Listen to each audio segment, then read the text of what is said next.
Hey guys, welcome back to our YouTube channel. In today's video, we will learn on how to drop a pin in Google Maps. So if you are trying to select or navigate to a specific location on Google Maps, this tutorial is for you. So let's get it started. First, open Google Maps on a device. Then find the area where you want to drop the pin. When you find that area, long press on that specific area on Google Maps and you will see a red pin show up.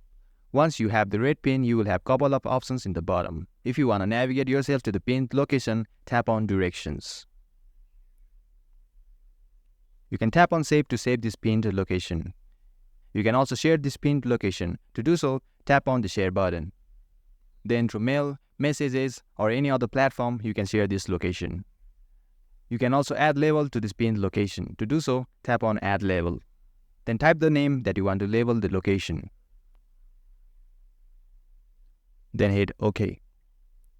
And as you can see, the location is labeled as test. To erase this label, simply tap on Edit Label, then tap on Remove. And we have successfully removed the label. And guys, that was it. This is how you drop a pin on Google Maps. I hope you found this video helpful. If you did, give this video a thumbs up and subscribe to our channel TechUp for more contents like this. Feel free to drop any of your queries or questions in the comment section below. I'll get right back to you. Thanks for watching and see you in next video.